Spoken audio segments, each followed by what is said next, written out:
1, 2, 3, come on!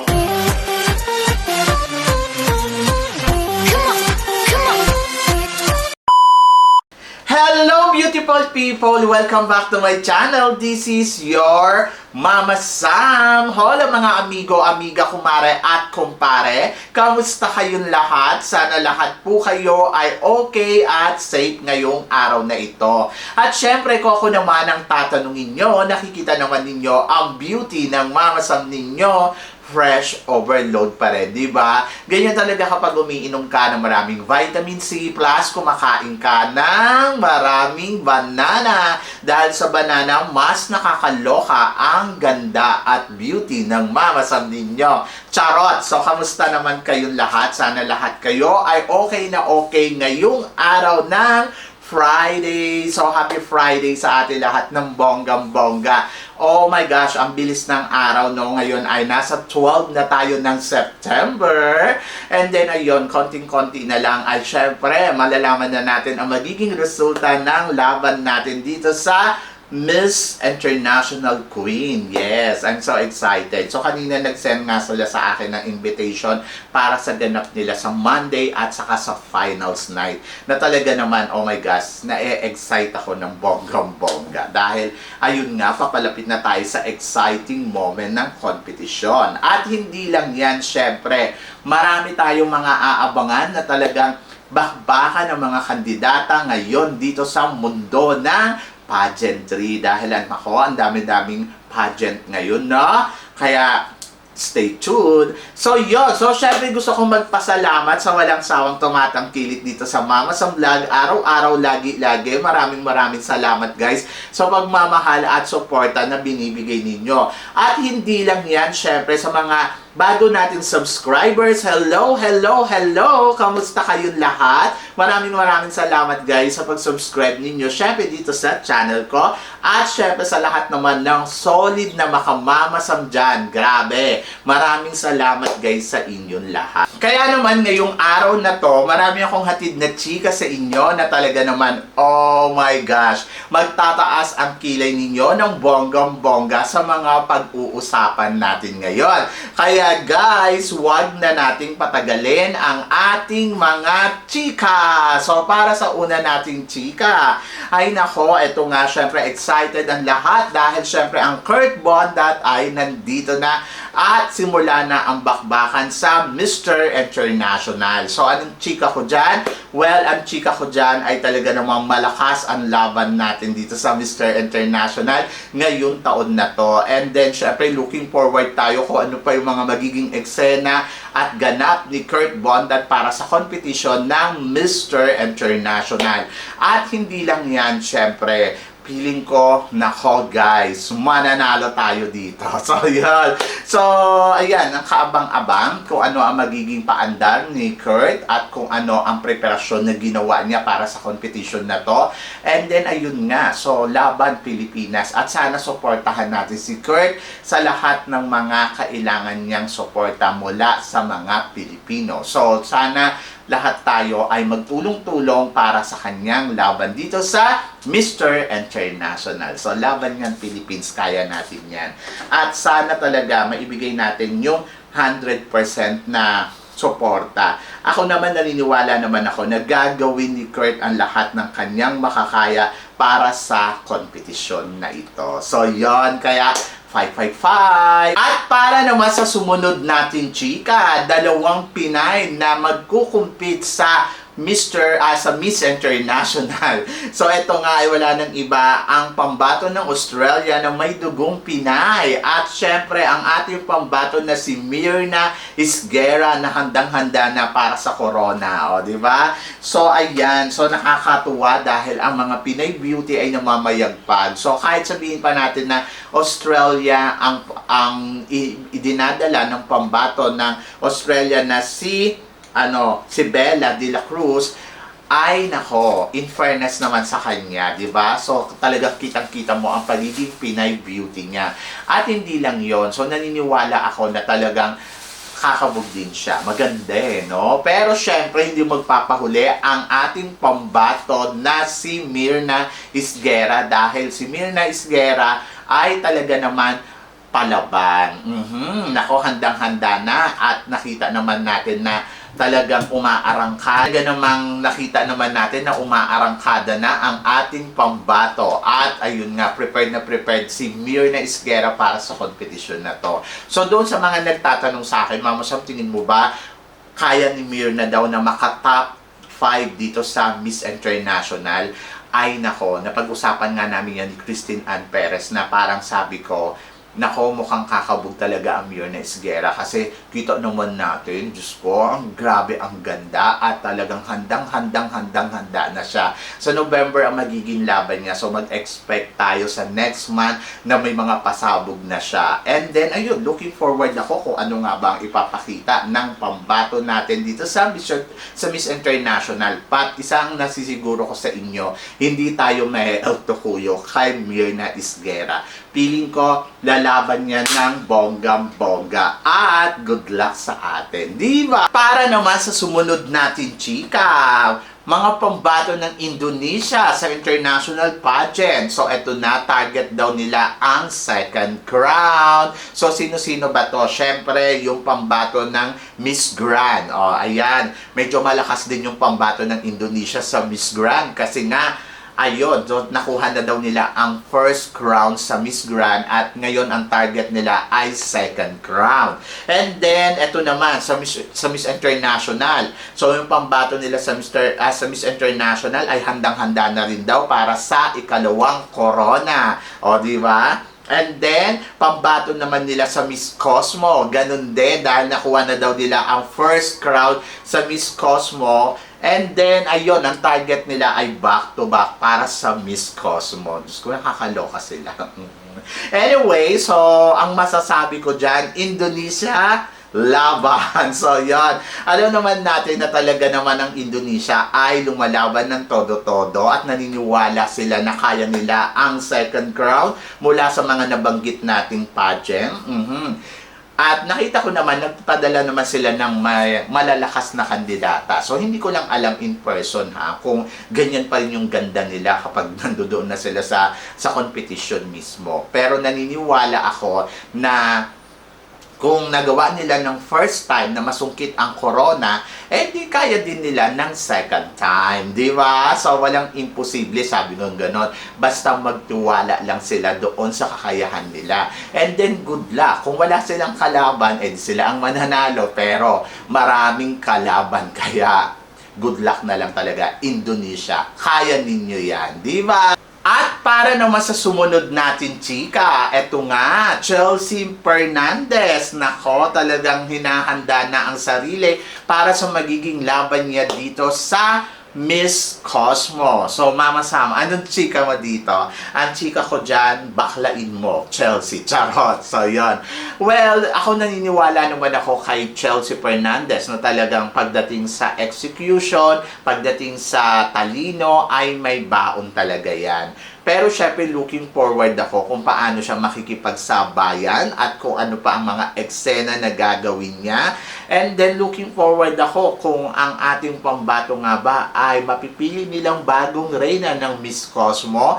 Sabi ko nga, after ko manood ng Mr. Cosmopolitan, I think it's about the organization na talaga. Pag nakita niya yung lahat ng kandidata and then ayun, meron na talaga silang napipili na ito yung gusto nilang manalo. Para sa kanilang pageant. So, I hope na sana si Chelsea Fernandez ang mapili nila. Sa ngayon, nakikita ko na kaya ni Chelsea talagang tumungtong ng top 5 at hindi lang top 5 ang kaya niyang marating. Kaya niya rin mag-last 2 standing dito sa kompetisyon.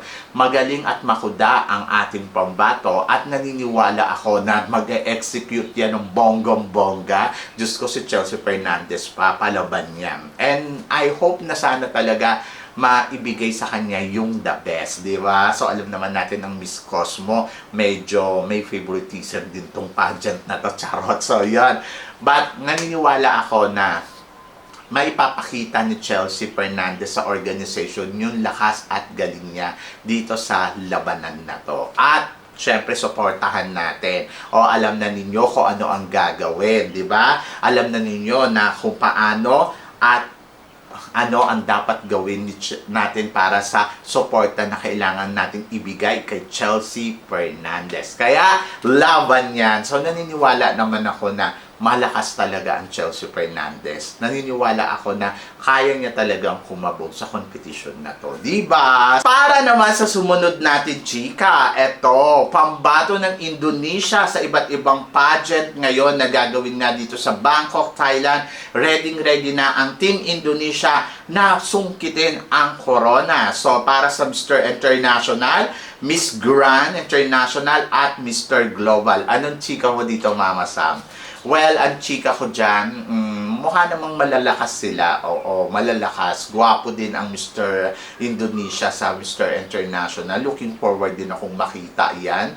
At grabe, mukha siyang smell good. Diba? Mukha siyang smell handsome. Ganon! So, yon. So, looking forward ako dyan. At parang feeling ko malakas din talaga ang laban ng Indonesia kasi ang kanilang pambato magaling magsalita ng English, tapos grabe yung katawan, at may face value din, in fairness naman. And then yung Miss Grand nila, ganun din. So, yon. So, parang may laban din sila sa Miss Grand. Kaya masasabi ko, malakas ang laban ng Indonesia para dito sa Mr. International at saka sa Miss Grand. And then pagdating naman dito sa Mr. Global, feeling ko may ibubuga din yung pambato nila. Naniniwala sila na malakas sila. Di go, go, go, di ba? So wala namang masama. Try lang nila yung best nila. And then, ayun lang, sa mga tagahanga ng Indonesia, huwag masyadong umasa. Kasi baka mamaya, ayan, asa-asa kayo. Tapos pag hindi na nalo yan, magagalit kayo. Sasabihin ninyo, diluto! Paano naman kasi yung mga kandidato at kandidato ninyo, minsan surprising din talaga yung dating, di ba? Ang ganda-ganda sa picture. Tapos pagdating dito, pak! Ano nangyari? So, yon. So, katulad na lang yung pambato nila sa Mr. Cosmopolitan na hindi ko ma-imagine kasi yung sa photos, ang guwapo-guwapo. Pagkatapos, pagdating sa personal, ano ba? O, diba? Diyos ko Lord, buti na lang naging Mr. Congeniality siya at napakabait naman niya, in fairness naman. Nung una yung tinitignan ko siya yung malayo, sabi ko, hala, mukha talagang may aura ang Mr. and Cosmopolitan Indonesia. Pero yung nilapitan ko na parang, ay! Surprising ang lola mo. Charot! So, yun. And then, ganun din, looking forward din ako sa mga candidates nila na ilalaban nila dito sa Bangkok, Thailand. Ang Team Indonesia. Sabi nila malakas daw. Go, go, go! Fight Indonesia! You did it! O, diba? So, yun. Laban yan. So, ako, I'm so excited then for them. Sumunod natin, chika! Pauline Amelex, Mama Sam, tingin mo kung lalaban ng Miss World, kaya ba? Si Pauline Amelex. Ayan, gusto ko din yan. So, noon ko pa sinasabi na sana si Pauline lumaban ng Miss World Philippines. Kasi parang feeling ko, hindi siya sa universe, try niya sa Miss World. Kasi ang beauty naman ni Pauline Amelex ay talaga namang pasok na pasok para sa panlasa ng Miss World at may ibubuga talaga, in fairness. Sobrang panalo ang beauty na meron siya, and then meron din siyang advocacy na talagang legit na advocacy. Di ba? May beauty with the purpose kasi ang Pauline Amelex. And then kung itatry niya ang Miss World, malay mo, di ba? Manalo siya at may uwi niya ang corona ng Miss World sa ating bansa. So, hindi natin alam kung ano ang destiny ng girl, pero naniniwala ako, ang bawat girl ay may destiny talaga. And then, yun, looking forward ako kung sasali nga ba siya. Why not? Diba? So, I love Pauline Amelex, and then gusto ko talaga na mag-represent siya ng bansa natin, kung hindi sa universe, sa Miss World. Ganon. Pero, syempre, dapat makita talaga ni Pauline kung saan talaga swak ang beauty niya at pasok yung kanyang advocacy. So, I think go to the Miss World.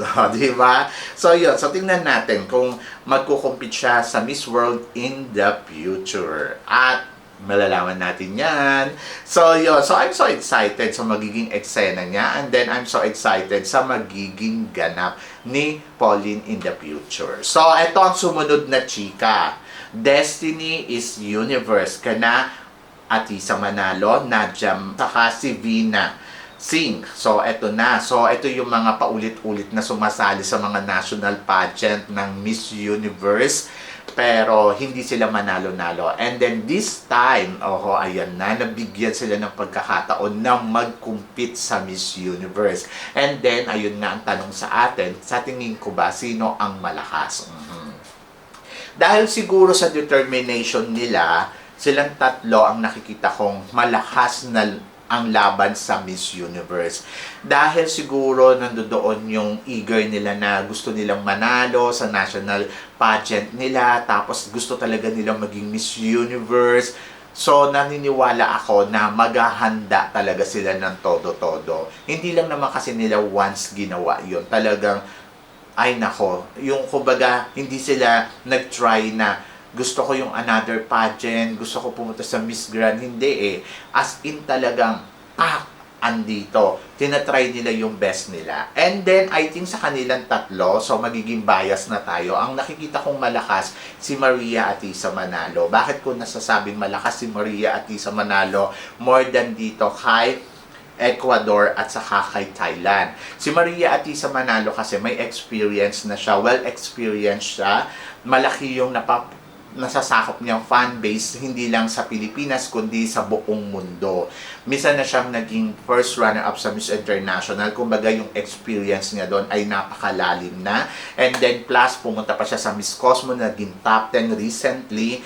And then ngayon naman andito na siya sa Universe. Kumbaga parang kung profile ang pag-uusapan, mas bongga ang profile ni Maria Atisa Manalo. Pangalawa sa akin, syempre sa Ecuador. Kasi sa Ecuador, sa USA, di ba?